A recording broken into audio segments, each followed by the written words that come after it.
what's left to say about Iga, except I'll give you this one. Last 20 years, so we'll take Venus out of the equation, maybe Justine Henin. After Serena, I'm not sure there has been a better player. This has gone from, hey, she's ranked number one and we all like her, to, let's be clear, this is a generational player here. This was title number 19. I just saw a stat. She's 19 wins in 22 finals, and she has won 4 majors. Now she has won, I think this was her 8,000th level event. She did her usual, turned in a bagel set to end things off appropriately. And I think we need to, she doesn't help us much, right? Where we're talking about Rafa being so modest last week, she's sort of in the same team self-effacement. But I think we really sort of need to recalibrate this. This is a generational talent, 22 years old. And then in between, those are the 2 winners, obviously, whether it's Shea Wei or Tommy Paul, or we could talk a lot about Medvedev. I'll ask you some questions about him.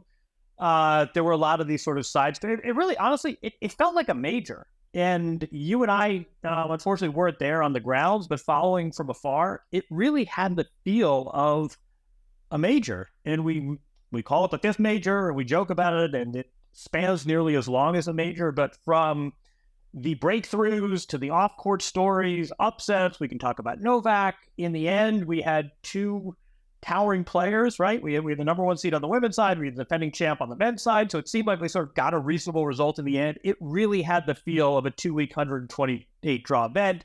They drew nearly 500,000 people. We talked, I think 2 weeks ago, about this being a really special event on the tennis calendar. It did not lose any shine, as the kids say. This was a nice event for tennis.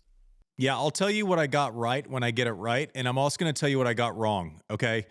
2 years ago, I was firmly in the camp of, we're going to lose Roger pretty soon. We're going to lose Serena pretty soon. We don't know what we have with Rafa and how long we're going to have it.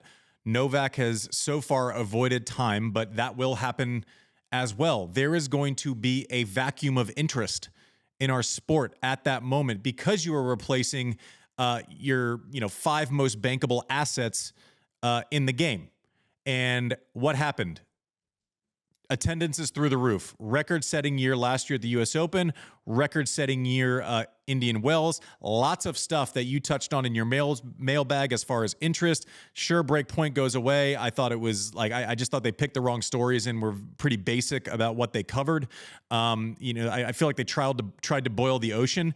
I like the adjustment they made to where now all of a sudden Alcaraz says, okay, I'm not going to do Breakpoint, but if you want me, I'll do my own documentary, and let's just cancel Breakpoint and shift to Alcaraz. Seems like the right move after this week. But all that to be said, there is more interest mainstream for tennis than I have seen in a very long time. Projects are getting made outside of it. I know you're working on some documentaries. I know I'm working on a couple of things as well.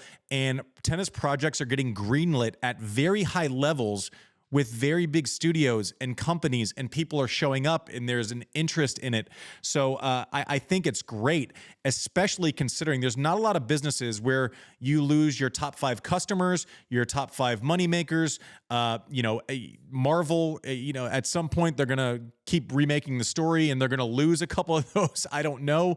But, tennis is in such a great spot right now.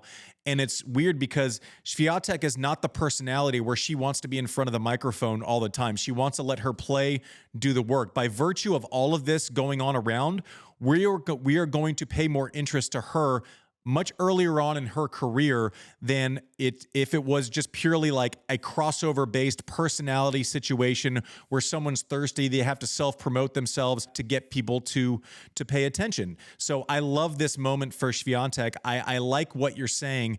The difference is she can struggle. She has not played great in 4 out of the last 5 slams.